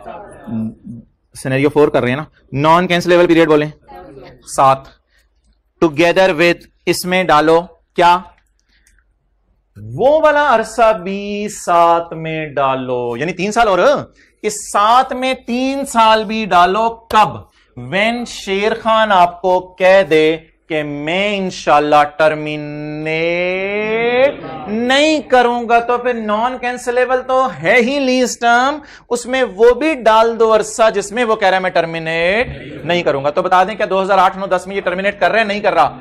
अब नॉन कैंसिलेबल इसका कितने, अच्छा इसमें आपने मजे की बात नोट की है, इसमें टोटल उसने 10 दिया था, पहले उल्टे तरीके से चला सवाल बनाते हुए भी, टोटल उसने कितना दिया, टोटल के अंदर उसने कहा 7 क्या है नॉन कैंसिलेबल, और 7 के बाद 3 क्या है। अगर लेसी कह दे मैं कैंसिल नहीं कराऊंगा तो फिर 7 जमा 3 कर लें, इस तरह चल रहा है। दोबारा सोचें, टोटल नॉन कैंसिलेबल 7, लेकिन टोटल लीज 10, उसमें नॉन कैंसिलेबल 7, उसमें नॉन कैंसिलेबल 7, कैंसिलेबल 3। अब स्टैंडर्ड की ओखी सी डेफिनेशन, कहते हैं नॉन कैंसिलेबल तो लीज है ही है, वो कितने हो गए 10 में से 7, मसला कितना रह गया, 3 को टुगेदर कर दो 7 के, यानी कि 7 के साथ मिला दो 3 को, कब कब कब, जब वो कहे मैंने टर्मिनेट, तो जब वो कह रहे हैं ना मैंने टर्मिनेट नहीं करवाना, तो आप 3 साल को बीच में डाल दो। तो थोड़ी सी मुश्किल डेफिनेशन थी, कॉन्सेप्चुअली अल्लाह का शुक्र आपको पेपर में मसला नहीं होगा। अच्छा अब आप पेज नंबर 1 पे आए, पेज नंबर 1 पे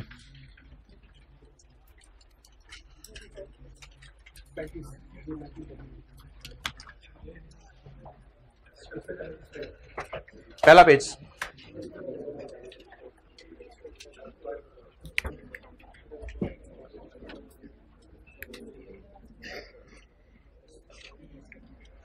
जी भाईजान, लीज स्टार्ट होते ही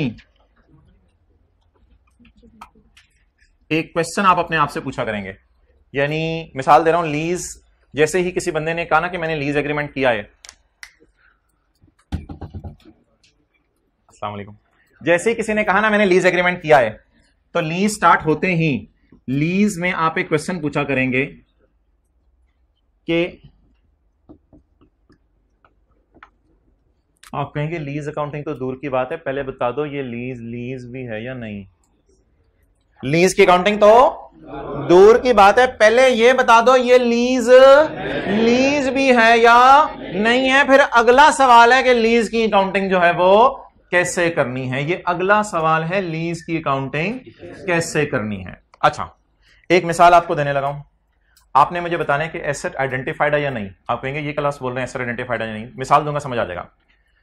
कॉलेज वाले, क्रिश्चियन कॉलेज वाले एक बस सर्विस प्रोवाइडर के पास जाते हैं और उससे कहते हैं यार हम चाहते हैं कि हम स्टूडेंट्स को ना पिक एंड ड्रॉप की सर्विस दें, ये कम से कम आई कैप के पेपरों के दिन जो है वो उनको कॉलेज से वहां तक या कुछ भी इनको पिक एंड ड्रॉप की सर्विस दें। तो बस ट्रांसपोर्ट सर्विस न्यू खान वालों से ये बात हुई कि भाईजान आप 5 साल की ना लीज कर लें हमारे साथ, 5 साल के लिए हमें लीज के ऊपर जो है वो बस दे दें आप, या 5 साल के लिए लीज पे हमें वैगन दे दें। मैंने क्या कहा, लीज शुरू होते ही सवाल पूछें कि लीज का लफ्ज लीज है या धोखा है, इज इट ए लीज और नॉट। अब एग्रीमेंट में यह लिखा हुआ था कि भाईजान हम आपको जो है वो 413 नंबर बस देने लगे हैं हमने, लेकिन अगर हमारा दिल चाहा तो 415 बस भी दे देंगे, और फिर 2-3 महीने बाद अगर 415 बस की हमें कोई और यूजेज महसूस हुई तो आपको वो जो पीछे खड़ी है ना 420 बस, तो वो वाली आपको दे देंगे ना, ये तो 530 नंबर बस है वो आप ले जाइएगा। तो अब आप मुझे बता दें ये एसेट आइडेंटिफाइड है या नहीं। अब लेसी ने क्या लीज पे लिया है, कौन सी बस, लेसर ने तो गेम अपने हाथ में रखी हुई है। क्या डू लेसर हैज चेंज करने का राइट, क्या लेसर बस चेंज करके आपको दे सकते हैं क्या? ये गाड़ी और मशीनों की तरह की लीज नहीं है, गाड़ी तो आपको दे दी तो दे दी, बैंक ने 5 साल के लिए रोजाना कहां चेंज करनी होंगे। इसी तरह आपके जहन में जो लीज की अंडरस्टैंडिंग बनी हुई है, मशीन दे दी तो दे दी, वो कहां 5 साल बाद चेंज करनी होगी। तो अब मोहतरम मेरा आपसे सवाल यह है कि इज इट ए लीज और नॉट, इट इज बोले नॉट अ लीज, ये लीज नहीं है। लेकिन अभी कुछ नोट करने की आपको जरूरत नहीं है, इसके ऊपर हमारी पूरी डिटेल से एक क्लास होगी।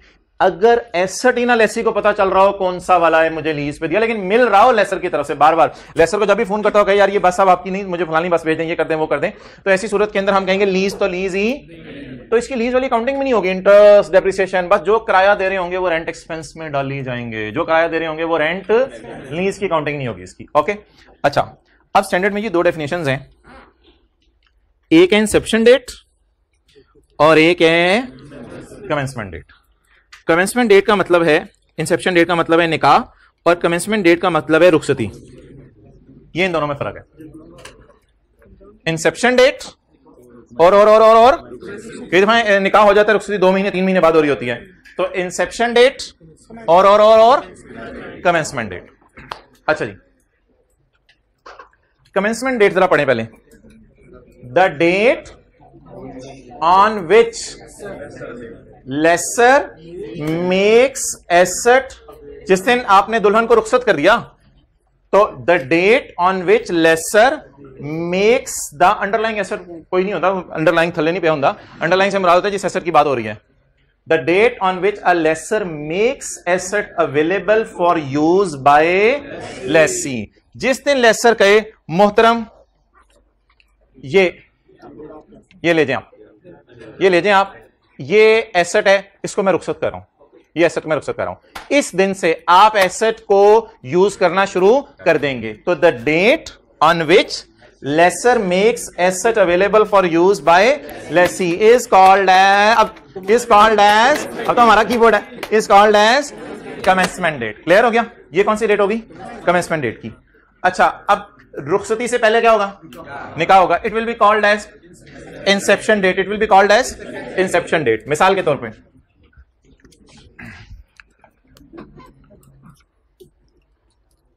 the earlier of the date of lease agreement and the date of commitment by parties to the principal terms and conditions। मिसाल लिखें, मिसाल इसी पे लिख लेते हैं ताकि आपको ये डेट्स आइडेंटिफाइड हो और आपने मुझे इंसेप्शन डेट और कमेंसमेंट डेट बतानी है। ऑन 22 जनवरी ये तय हुआ कि बानो का निकाह असलम से तय पाया है। 22 December Mubarak Chhaware, on 22 December 2010, on 22 December 2010 lessor made following agreement, lease is for 5 years with rental of, आपके लिए 1 लाख ओनली, ठीक है।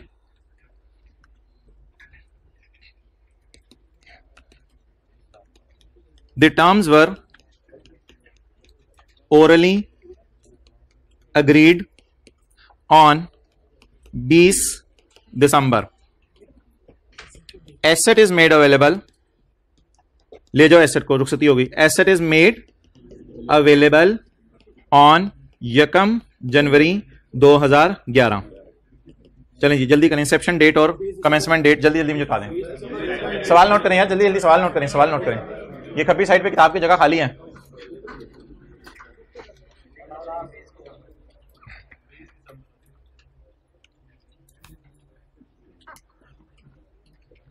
और भाई निकाह से पहले आके जबानी कलामी घर वालों की मुलाकात भी तो होती है ना पहले। ओके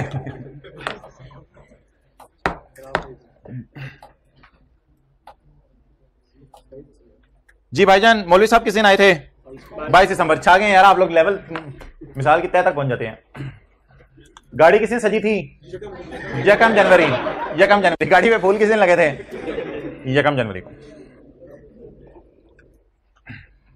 और घर वालों की आपस में गपशप कब हुई थी? 20 दिसंबर को। ओके वापस आ जाइए, लीज पढ़ें। अच्छा, एक कौन सी डेट है भाईजान? इंसेप्शन डेट, और दूसरी कमेंसमेंट डेट। कमेंसमेंट डेट पे तो मेरे ख्याल से कोई दो राय नहीं होंगी। इंसेप्शन डेट पे ना स्टैंडर्ड बनाने वाले ने पता नहीं क्या सोचा, एक उसने कॉन्सेप्ट से इंट्रोड्यूस किया, अर्लियर ऑफ क्या क्या, जरा मुझे बता दें। डेट ऑफ एग्रीमेंट और डेट ऑफ कमिटमेंट, जिसे बातें होते कहते हैं। डेट ऑफ एग्रीमेंट बता दें 22 दिसंबर। तो और दूसरी कौन सी लिखी है उसने? डेट ऑफ कमिटमेंट, कमिटमेंट इसको मंगनी भी कह सकते हैं आप, कमिट हो गया, date of commitment, date of commitment 20 दिसंबर। अच्छा, अब आप मुझे बता दें, स्टैंडर्ड बनाने वाले की जो मर्जी लॉजिक है हमारी तरफ से फारग हो लॉजिक, हमें रूल ये पता होना चाहिए कि ज़बानी कलामी जब बात हो जाए लेसर लेसी की और ज़बानी कलामी के बाद तहरीरी शक्ल में आ जाए, इन दोनों में से जो पहले होता है उसको लॉ मेकर क्या कह रहे हैं? कौन सी रेट है? कौन सी रेट है? Inception date. तो मुझे बता दें इंसेप्शन डेट अब इन दोनों में से क्या बनेगी? 20 दिसंबर को मैं ग्रीन सिग्नल दे रहा हूं।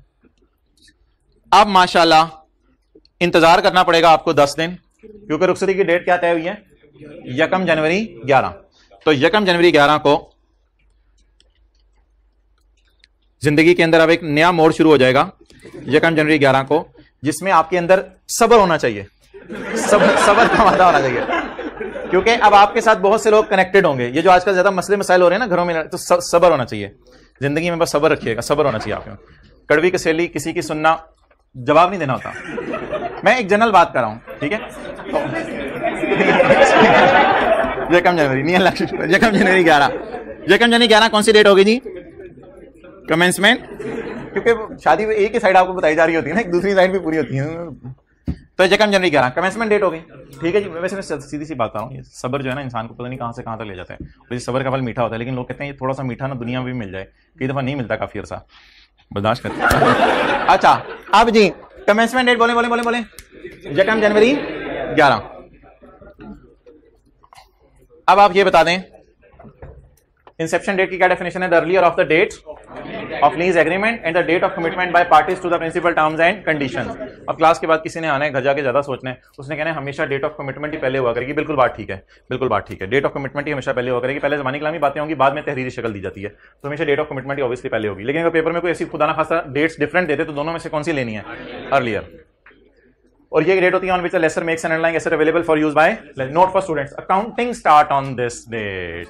अकाउंटिंग किस दिन शुरू करनी है? जनरल एंट्रीज, जिस दिन से रुखसती के बाद से, किस दिन से? रुखसती के बाद से, कमेंसमेंट डेट के बाद से जनरल एंट्रीज करनी है, आपने शुरू करनी है, ठीक है? ओके, इसके बाद इसका ये क्या नोट है? ये क्या नोट है? फिर इंसेप्शन डेट का क्या फायदा है? अगर आपने जनरल एंट्रीज किस दिन शुरू करनी है? कमेंसमेंट डेट को, तो फिर इंसेप्शन डेट का क्या फायदा है? It is identified at this date whether the contract contains a lease or not। और लीज की कुछ टाइप्स भी हैं, वो भी छोड़ें। इस दिन ये डिसाइड होता है कि लीज, निकाह भी सही मौलवी साहब ने पढ़ाया या नहीं? It is decided that it is a lease और नॉट। उस दिन ये डिसाइड होता है कि लीज भी है या नहीं। तो बता दें जी, अब इन दोनों डेफिनेशंस को याद करना और रट्टा रुटा मारना मकसूद नहीं, इनकी सिग्निफिकेंस बताएं। इंसेप्शन डेट पे क्या डिसाइड होता है? लीज भी है या नहीं है। और कमेंसमेंट डेट पे क्या डिसाइड होता है कि अगर लीज बन गई है तो फिर इसमें से क्या शुरू होंगी? इसकी अकाउंटिंग शुरू होगी। तो अकाउंटिंग शुरू होगी कमेंसमेंट डेट से, और डिसाइड किस दिन होगा ये लीज भी है या नहीं। और आज जाते जाते एक बात याद रख लें जो मैंने किताब से कहीं नहीं पढ़ाई, आने वाले दिनों में बार बार करनी है। लीज क्यों नहीं थी? ये जो न्यू खान वाली मिसाल में थी, एसेट आइडेंटिफाई हो रहा था या नहीं आइडेंटिफाई हो पा रहा था? अब आपका होमवर्क है प्रैक्टिस का, क्वेश्चन नंबर 7 मैं बताता हूं। प्रैक्टिस का क्वेश्चन नंबर 7, पेज नंबर 69। इसमें ना अनलकीली पॉइंट के बाद 49 लगा हुआ है, तो सोल्यूशन में भी बार बार पॉइंट के बाद 49 लगा हुआ है। तो अगर आप नहीं भी लगाएंगे तो कोई मसला नहीं होगा उसमें, वरना सोल्यूशन बड़ा लेंथी हो जाएगा। बहरहाल ये आपने करना है। इसमें एक छोटी सी चीज और करनी है आपने। चलें अभी किताबें बंद कर ली हैं, कोई मसला नहीं। इसमें अमोर्टाइजेशन शेड्यूल बनाने, जनरल एंट्रीज करनी है। एडवांस का सवाल है, रिवीजन जरूरी है। जनरल एंट्रीज करनी है क्योंकि आगे फिर हमारे मिड ऑफ ईयर के और सेमी एनुअल टाइप शुरू हो जाने हैं, तो इसको अभी भी साथ साथ फारिग करें। और नोट बनाने, क्या रह गया? एंट्रीज भी होगी, नोट भी हो गया, क्या रह गया? बैलेंस शीट, P&L रहने दें। बैलेंस शीट किस साल का? 2010 का और 11 का। ये याद से बना के आना है, ठीक है जी। ओके, अल्लाह हाफ़िज़।